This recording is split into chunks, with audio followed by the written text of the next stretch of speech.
Delhi coaching centre हादसे के बाद मेरठ विकास प्राधिकरण 2 दिन तक तो अलर्ट पे रहा, लेकिन इसके बाद कार्रवाई पर विराम लगा दिया गया।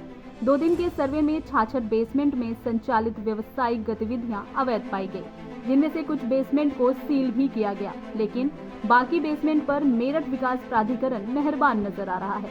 मेरठ में लगभग 100 से ज्यादा बेसमेंट में व्यवसायिक गतिविधियां चल रही हैं। इनमें से कुछ अस्पताल और कुछ कॉम्प्लेक्स भी शामिल हैं।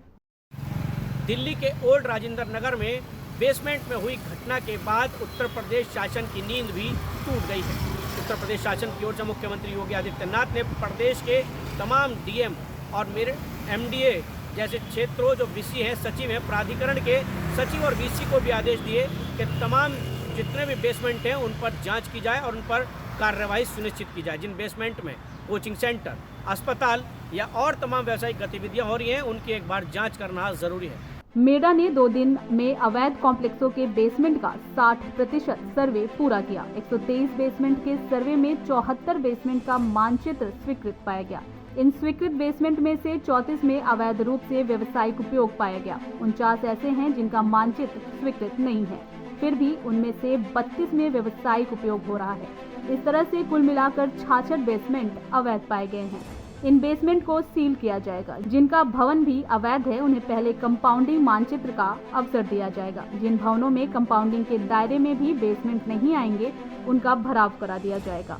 मेरठ में बेसमेंट में अवैध तरीके से कोचिंग, बैंक, ओपीडी, लैब, गोदाम, स्टोर, वाहन, वर्कशॉप, दुकानें, बारात घर, ब्यूटी पार्लर, दुकानें, अस्पताल और कई अन्य व्यावसायिक गतिविधियां संचालित होती मिली। सबसे ज्यादा PL Sharma road, Nehru road, Tilak road, Begampur, Garh road स्थित व्यावसायिक भवनों के बेसमेंट में व्यापारिक प्रतिष्ठान संचालित हो रहे हैं, जिसके चलते मेरठ विकास प्राधिकरण भी एक्शन में आया और 2 दिन तक यहाँ पर कार्रवाई की, लेकिन अब इस कार्रवाई को भी ठंडे बस्ते में डाल दिया गया है। यहाँ पर अब कोई कार्रवाई नहीं की जा रही।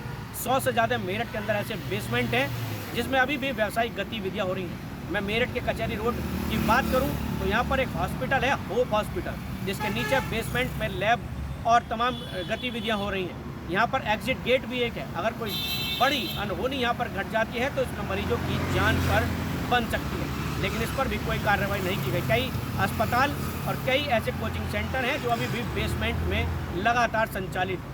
मेरठ विकास प्राधिकरण हो या फायर विभाग, यहाँ पर कोई भी कार्रवाई करता नजर नहीं आ रहा। रियलिटी चेक में साफ तौर पर दिखाई दे रहा है कि इन बेसमेंट में धड़ल्ले से होटल, कोचिंग सेंटर, अस्पताल और तमाम व्यावसायिक गतिविधियां होती नजर आ रही है। कुछ बेसमेंट के अंदर तो गाड़ियों के शोरूम तक बनाए गए हैं, जिसमें कुछ अवैध पार्किंग भी यहाँ पर बेसमेंट के अंदर चल रही है। लेकिन अगर हम कार्रवाई की बात करें तो मुख्यमंत्री के आदेशों की यहाँ पर साफ तौर पर अवहेलना हो रही है और मेरठ विकास प्राधिकरण या तो राजनीतिक दबाव में है या व्यापारिक दबाव में, जिसके चलते यहाँ पर वो कड़ी कार्रवाई नहीं कर पा रहा।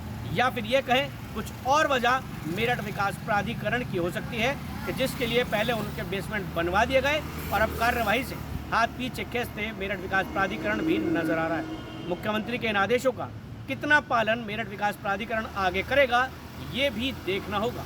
मनीष पाराशर, समाचार न्यूज़ इंडिया, मेरठ।